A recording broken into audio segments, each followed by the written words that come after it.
Rain poured down heavily, covering everything in sheets of cold water. A single boot landed in a puddle, sending dirty water flying in all directions. In a narrow alley, a man moved forward with difficulty. Every step was a struggle as he tried to control something powerful growing inside him. His breathing was rough and uneven. Each breath felt like a fight. He wasn't sure how much longer he could keep it together. The effort was wearing him down. Then, through the curtain of rain, he saw someone standing ahead. It was a figure he recognized, someone who gave him a reason to keep going. They stood silently in the storm, soaked but steady. But just as he took another step, something went wrong. He lost his balance. His body began to fail him. The drug that had been keeping his condition in check was wearing off. Its effects were almost gone. A sharp pain spread through his body. It was intense and constant, matching the rhythm of the falling rain. Across the alley, 3 figures stood in the shadows. They said nothing, but their presence was clear. They were watching. Something bad was about to happen. Earlier that day, in a quiet part of town, a small building sat untouched by the storm. Inside, it felt warm and lived in, with an old-fashioned charm.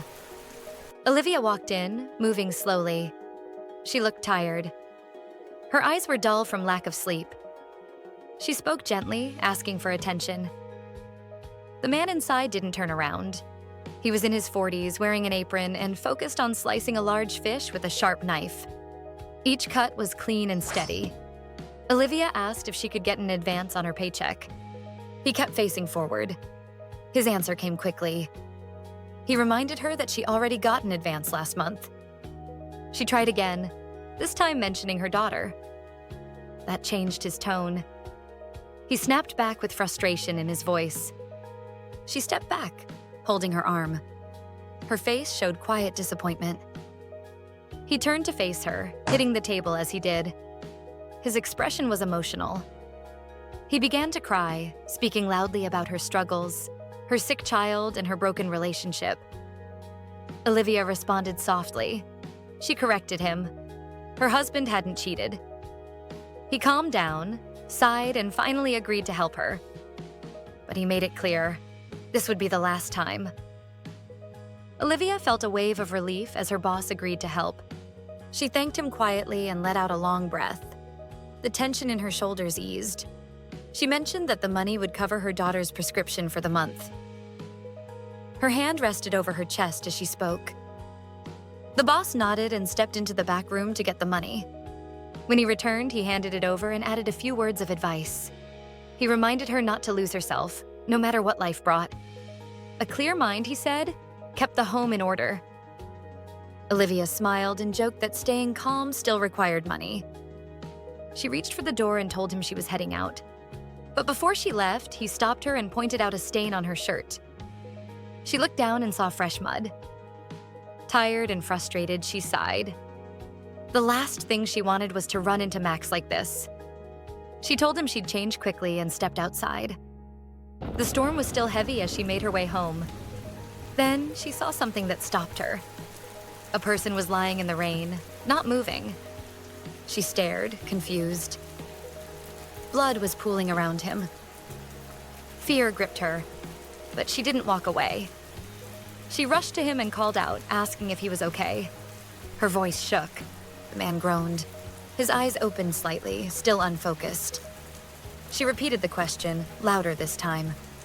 Her panic eased a little when he responded. Then he grabbed her hand. Using her support, he tried to sit up. Her umbrella slipped away. Rain soaked them both.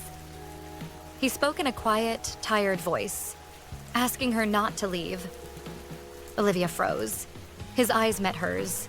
They were full of pain and silent desperation. She stood still, unsure of what to do. At home, Olivia struggled to carry him inside. He was heavy, and his leg injury made it harder. As she dragged him in, his foot hit a stool. A letter fell from the table and landed on the floor, unread. It said, "Come pick up Luna tomorrow morning. Happy birthday in advance. Max." She didn't see it. She helped him onto the small bed couch and sat beside him, out of breath. She questioned her own actions. Why had she brought a stranger into her home? He could be dangerous. He might be a criminal or worse. But when she looked at him, he didn't seem like a threat. He seemed lost. She couldn't ignore that. She opened his shirt to check the wound. The injuries were deep. She flinched at the sight. Still, beneath the blood and dirt, his body was strong and well-built. She caught herself staring, then quickly looked away. Her thoughts scattered. Why was she even noticing that now?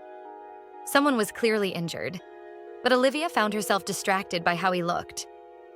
She shook the thought away and reached for her phone. Her hands were unsteady as she dialed emergency services. Just then, the man spoke. His voice was weak but clear enough. He said a name, Julia. The sound of it stopped her. Before she could react, he grabbed her, his arms wrapped tightly around her waist. She tried to pull away, panic rising in her chest. She told him to let go, but her voice was lost in the rain. His grip was firm. She couldn't break free. She felt trapped, overwhelmed. Then her resistance faded. Her body stopped struggling. Her hands clung to his shirt. Her breathing was shallow. Without meaning to, she leaned closer. Their lips touched in a sudden, urgent kiss. Rain poured over them, but neither moved. Her thoughts became scattered. She couldn't understand why she was noticing his face, his presence, his pull. Her phone slipped from her hand and hit the floor. It buzzed softly. A message lit up on the screen. It read, "I hope you have an unforgettable day." But Olivia didn't see it. She was lost in the moment, caught in something she didn't expect. The storm outside grew louder, wind battering the windows. Inside, the room felt suspended, like time had paused. They stayed close, their breath tangled. His hand moved across her back slowly. Then the fabric of her blouse tore. She gasped quietly, but the intensity between them shifted. Suddenly, something strange happened. The bullet inside his side moved. Then it dropped out of his body and hit the floor. A moment later, the open wounds began to close. There was no blood, no pain, only stillness. Then, in his mind, a voice whispered, "Wake up." He tensed but didn't let go of her. His lips were still on hers. The voice returned, louder now. "Wake up!" It echoed inside his head. Images flashed behind his eyes. A man shouting, angry, accusing him.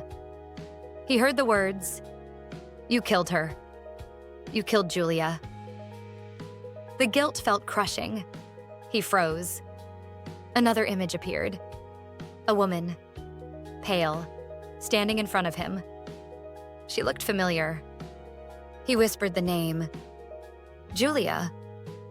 Then it all disappeared. He blinked and came back to the present. He was in a small living room. Rain still pounded outside. A woman was in his arms, but it wasn't Julia. He looked at her, confused. His breathing was uneven. He pulled away slightly, trying to understand what had just happened. He asked what was going on. His voice was low and shaky. More memories rushed in. A crash. 2 drivers yelling. His body worn down and exhausted. And across the road, he remembered seeing her. He had seen Julia. Or something that looked like her. Ghost or not, he followed without thinking. Then came the fight. Thugs, shouts, gunfire, pain. And now there were no wounds. Just this woman. Someone he didn't know. Wrapped in his arms. He stared at her. Her scent lingered in the air. It felt familiar. Too familiar. It reminded him of Julia. He pulled her closer, confused. Why did she smell like someone he had lost? Olivia was shaking. Her voice barely came out. She said she hadn't meant for any of this to happen. But he wasn't listening. In a sudden movement, he flipped her onto the couch. He held her down, eyes intense. His voice dropped. He asked who she was and why she had brought him there. His gaze stayed fixed on her. He was searching for answers, desperate to understand. In another part of the building, a small apartment remained still. A photo sat in a frame on a side table. Next to it, an ID card. A cup of coffee steamed nearby. Inside the bathroom, Max stood under the shower. Water poured over him as he frowned. He thought he heard something. A voice. Faint at first. Then clearer. Then loud. Someone shouted his name. Max! His chest tightened. He felt a chill down his spine. He called out, unsure if he was imagining it. Olivia? Then the scream came again. Sharp. Clear. His body moved before his mind caught up. He rushed out of the shower, water dripping. A towel barely clung to him as he ran. Down the hallway. Fast. He reached Olivia's door and slammed into it. Bang, bang, bang. The door cracked open under the force. Inside, Olivia stood near the entry, gasping for air. Her eyes were wide with fear. Max ran to her side. He asked what had happened. She pointed toward the living room, too shaken to speak. Still breathing hard, she let him guide her forward. They walked slowly together. The living room was in disarray. Furniture knocked over, a table broken, curtains torn, but it was empty. The man was gone, nowhere in sight. Olivia looked around in disbelief. She whispered, asking where he went. No one answered. Only the rain outside and the sound of her own voice remained. She looked down at the floor. The bloodstains were still there. It hadn't been a dream. Max stepped ahead, checking for danger. He asked if she was hurt. He suggested calling the police, but the word made her flinch. That was the last thing she wanted. She quickly said she was fine. Said it was probably the wind. She didn't want the cops involved. Calling them would only create more problems, and she had already taken an advance for Luna's medicine. Max didn't believe her. The damage didn't look like it came from wind. And the blood was real. But he said nothing. He knew he didn't have the right to question her further. Max told Olivia to reach out if anything like this ever happened again. She gave a small nod in response. As he turned to leave, he paused at the doorway. Something seemed stuck in his throat. Then, hesitantly, he asked if she would like to see a play with him sometime. But Olivia didn't hear him. Her mind was elsewhere. He had to say her name again to get her attention. She blinked, startled, and apologized. She said she'd think about it. As he walked out, she quietly tugged at the torn fabric on the back of her blouse. Once the door closed, Olivia sank onto the couch with a deep sigh.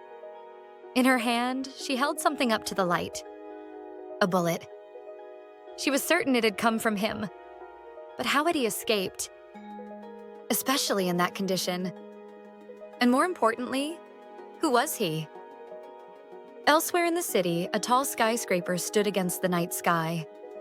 Inside one of its upper rooms, the same man now sat on a bed. He was tending to his injuries, injecting something into his side. His body tensed with a low groan. Suddenly, the door burst open. A young man in a fitted suit rushed inside. He took one look at the wound near the man's ribs and started asking rapid questions. Where had he gone? Who had attacked him? The man, now identified as Damian, gave a brief answer. He said it had been thugs, in an alley. That response only created more confusion. What was he doing in a place like that? Damian muttered that he had been hallucinating. The other man, Russell, reacted sharply. He was frustrated. He reminded Damian again that overusing the drug would only make the migraines worse. The visions would keep coming back. But Damian didn't reply. Instead, he walked over to a lab station. Test tubes and vials were neatly arranged. Russell tried again. He told Damian that a normal life was still possible if he reduced the dosage. Damian replied with a dry tone. He said it wasn't like a doctor had designed the drug properly. Even the one who created it was barely staying alive. He mentioned the old phrase, "Physician, heal thyself." Damian's expression changed. His voice grew low and rough. He warned Russell to stop. Then his body began to shift. His hands twisted, nails extended into claws. Bones cracked, skin tore open. Fur began to spread. His heartbeat grew loud, fast, heavy. His eyes glowed gold. A sharp howl echoed through the room. The man disappeared. Only the beast remained.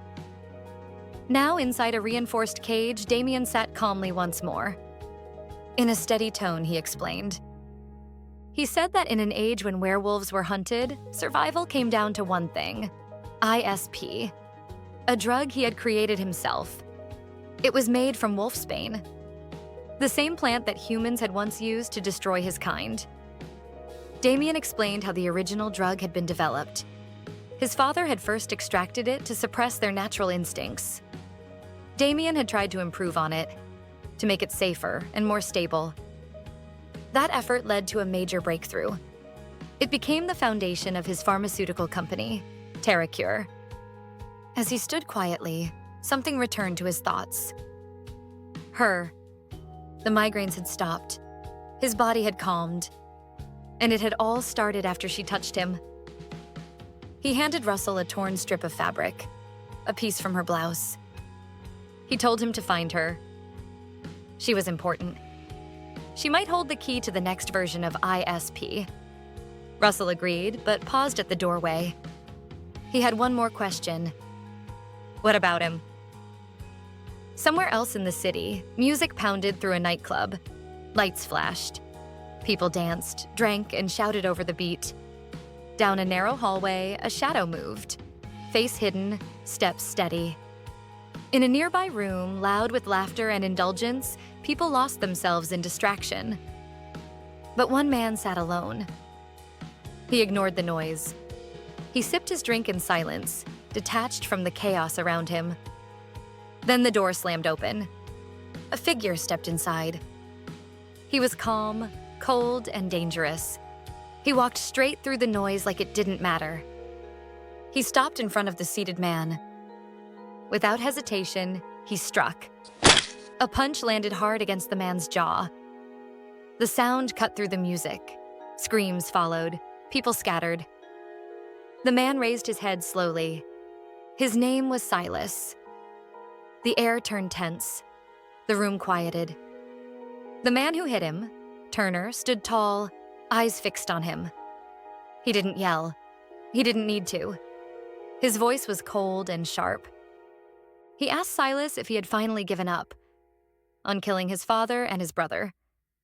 Silas didn't react right away, but the words clearly struck a nerve. He responded with frustration, accusing Turner of chasing him across the city like a hunter. He said Turner was acting like the one who wanted revenge. Turner's expression shifted.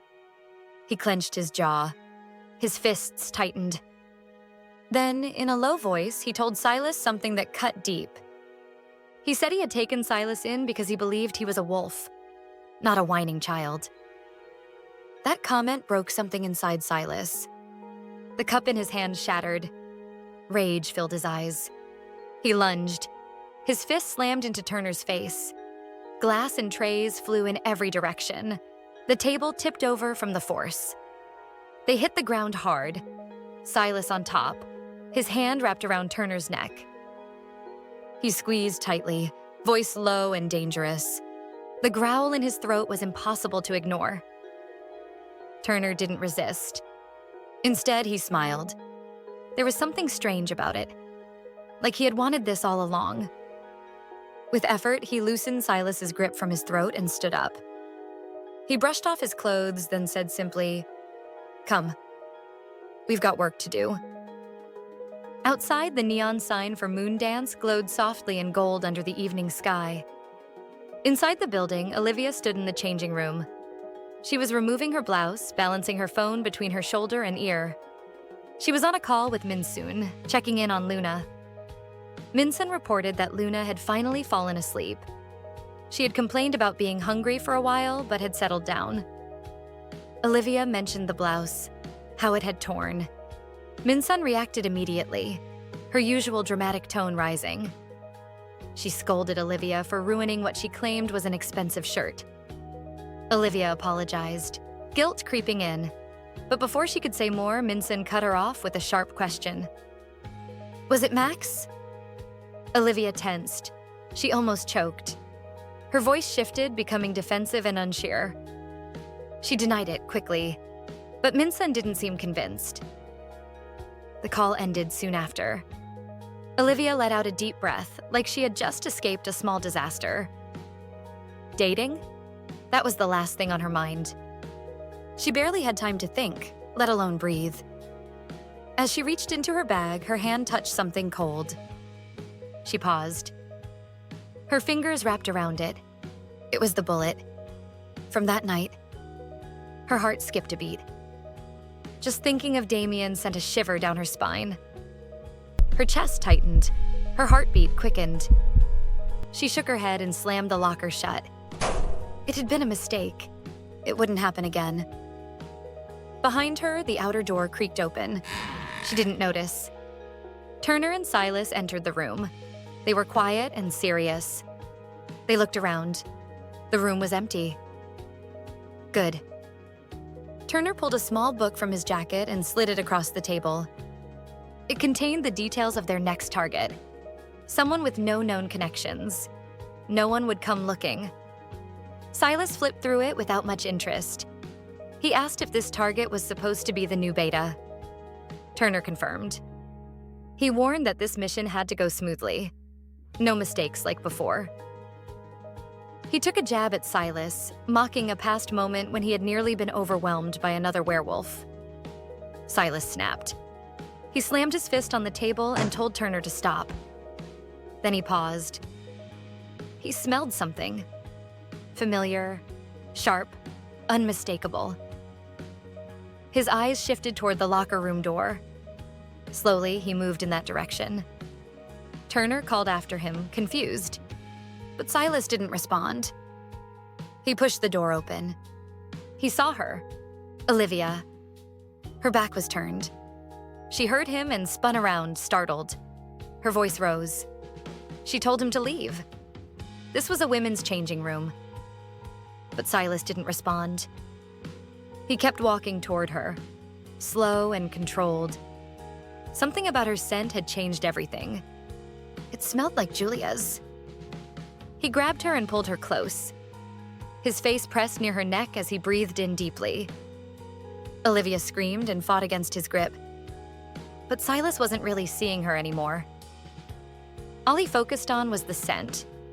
Then flashes, bullets, blood, Damian's blood. He could smell it. On her, around her.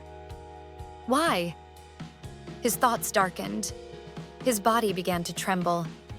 The pain came fast. He groaned. His vision blurred. He stumbled backward, gripping his head. Turner rushed in, eyes wide. But it was already too late. Silas's veins bulged. His eyes turned dark. The transformation hit fast. The man disappeared. The beast had taken over. Turner didn't wait. He fired. One shot. Blood sprayed across the lockers. Silas dropped to the floor, still, unmoving. He was gone. Olivia couldn't breathe. A scream tore from her throat. Her legs gave out. She collapsed, her mind reeling. She had never seen someone die like that. And she never expected it to feel this personal. She stared at Silas's body, frozen in place. Then Turner moved. Slow, steady steps in her direction. Each one felt heavier than the last. She wanted to run, but her body wouldn't move. Panic squeezed her throat. She shouted for him to stop. He didn't. Turner reached into his coat and pulled out a white cloth. His face stayed calm. Cold. Detached. He reached for her. She fought back, thrashing wildly. Her breath became uneven. Her strength faded. A sharp chemical scent filled her nose. Then everything went black. The next thing she heard was pounding, loud, repetitive. A voice calling her name, soft at first, then louder. Her eyes flew open. Her chest rose and fell fast. The door flew open. Her boss stood there, frustrated and confused. He started speaking. His words came fast. Questions, complaints, concern. But Olivia wasn't listening. She sat up slowly, still shaking. She looked toward the far corner of the room. That was where the blood had been. She pointed at it, trying to speak. Her voice cracked. But the corner was clean. No blood, no body, no damage. The room was spotless. Nothing looked out of place. Her heart pounded. She remembered everything clearly. The scent, the fear, the blood on the cabinet. It couldn't have been a dream. Could it have been a dream? A sharp ache pulsed through Olivia's head, cutting off the thought. Her boss brushed off her confusion as nothing more than sleep-talking. He told her to stop daydreaming and get back to work.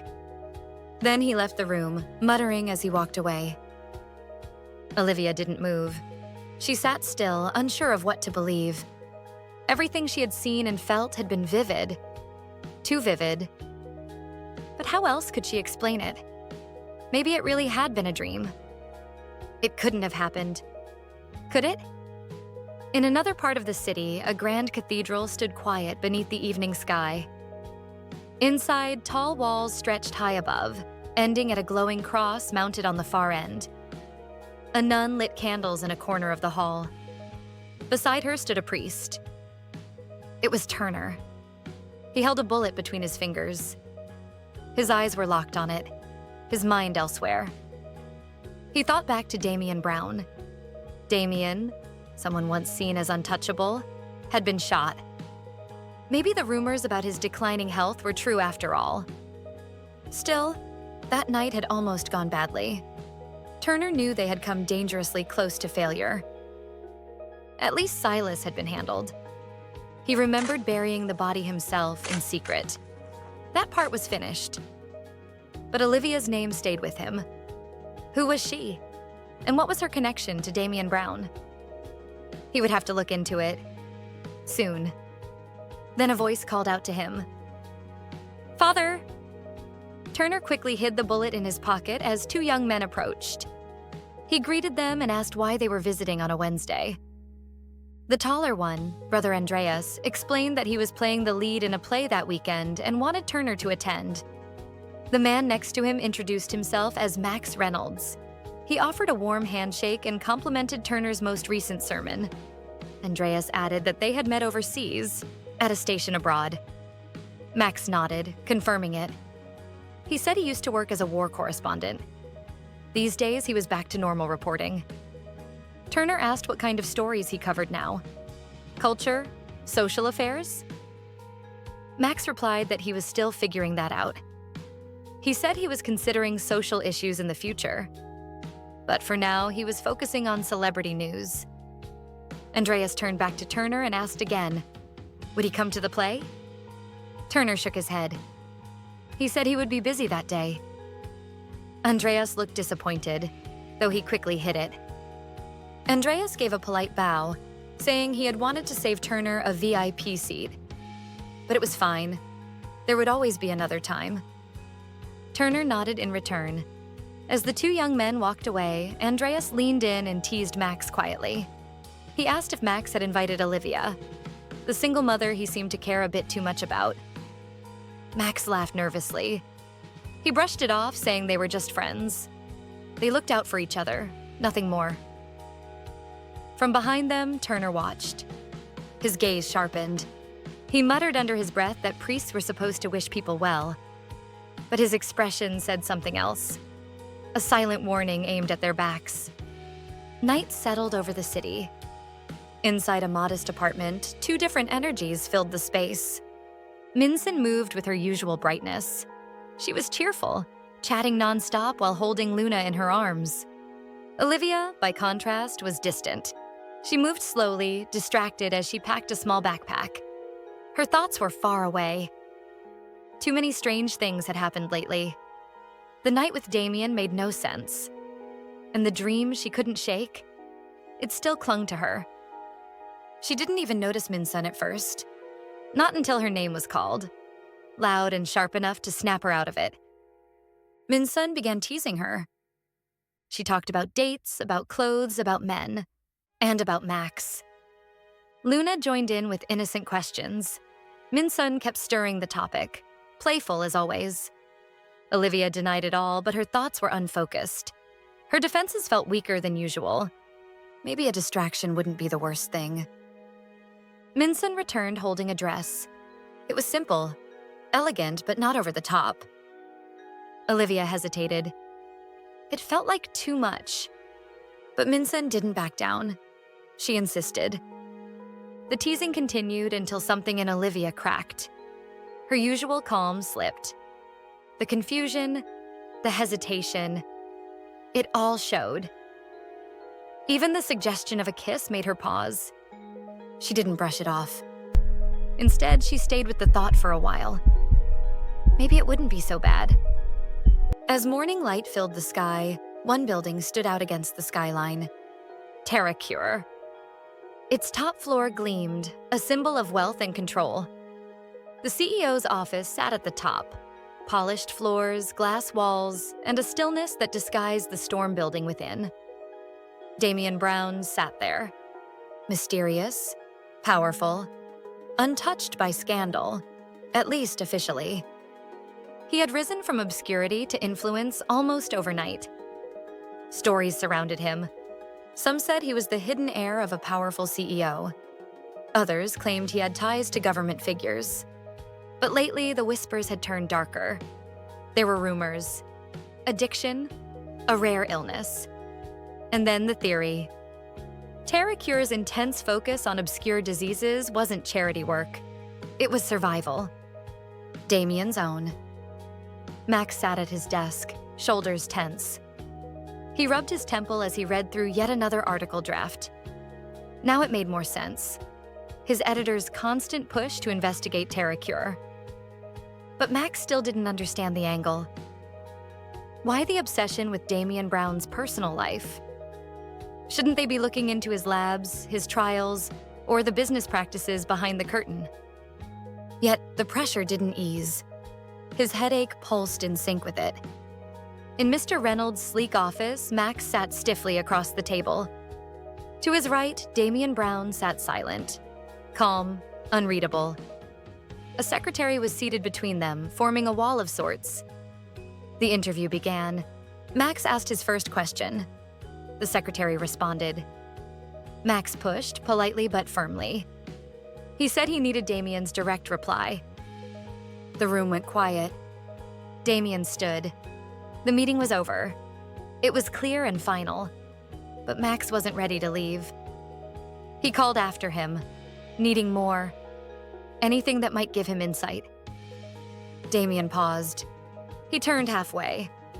Max tried again, this time asking what had recently caught Damian's personal interest. The secretary quickly stepped in, shutting it down. But Max didn't stop. Something shifted in Damian's posture. A sharp pain hit him. His head throbbed behind the eyes. This reporter was digging too deep. Annoying. Persistent. Damian finally spoke. Just one word. Nothing. Max asked him to repeat. This time the word came louder, harsher. Nothing. His voice held no patience. Then came the command. Get out. Max was let out. But before the door closed, he looked back one last time. Damian was still standing in the room. His hand was pressed to his forehead. His face looked drained, eyes unfocused. He looked like a man barely holding himself together. Maybe the rumors weren't just rumors. A car screeched to a halt in front of a quiet apartment building. Russell stepped out quickly. His phone was pressed to his ear. Damian's voice crackled through the line, urging him to move faster. Russell ended the call and headed inside. Another man followed close behind. The building was silent. Too silent. Russell knocked. The door opened a crack. A girl peeked through. She was short, with brown hair and a curious expression. Without warning, Russell grabbed her arm and leaned in. He sniffed her, sharp and quick. Minson froze, stunned and speechless. Russell looked confused. She didn't match the description. The woman they were looking for was supposed to be blonde and tall. He let her go. Minson recoiled, voice sharp with anger. She demanded to know what was wrong with him. But Russell wasn't paying attention. He turned to his partner, already walking away. He said simply, "Wrong girl. Let's go." No explanation, no apology. "Hey, aren't you going to explain yourselves?" Minsun shouted after them. But they were already gone. She stood in the hallway, confused and frustrated. What had just happened? Why was everyone acting so strange lately? Night rolled in, quiet and heavy. Max stood at Olivia's door, fidgeting with uncertainty. He blamed Tommy for the awkward tension. The stupid joke about him and Olivia being a thing. They were just friends, right? He knocked. The door opened almost immediately. For a moment, Max's breath caught. Olivia stood there, glowing. Her dress fit perfectly, her makeup soft but striking. She was beautiful. "You look great today," she said, breaking the silence. Max blinked, then stammered out a compliment, telling her she looked incredible. She laughed softly, unsure of herself. He reassured her, telling her she was perfect. Outside, the rain began to fall. Max excused himself to grab an umbrella. Olivia nodded and moved toward the window, watching the rain streak down the glass. Thunder rumbled in the distance. Her thoughts drifted back to that night. The night everything had started. Somewhere, drenched in mud and blood, a man whispered a name. Julia. His body was broken, barely alive. His mind was lost in a dream. In the vision, he chased a glowing figure through the mist. A woman, angelic, with her back turned. He reached for her, desperate. He caught her hand. She turned. Not Julia. It was Olivia. His eyes snapped open. A gasp tore from his chest. His hand shot up from the wet earth, buried, alive. And the one pulling him out? Turner. The rain poured heavily around them. Thunder cracked overhead. "Evening, Silas," Turner said with a smirk. "Sweet dreams?" Silas spat mud and blood onto the ground as he stood up. "They were bitter as hell," he muttered. The smell of rain mixed with something else. Danger. If you're dying to know what happens next, be sure to like this video, hit the subscribe button, turn on post notifications so you never miss an update from us, and drop a comment in the comment section for part 2. See you soon, ciao.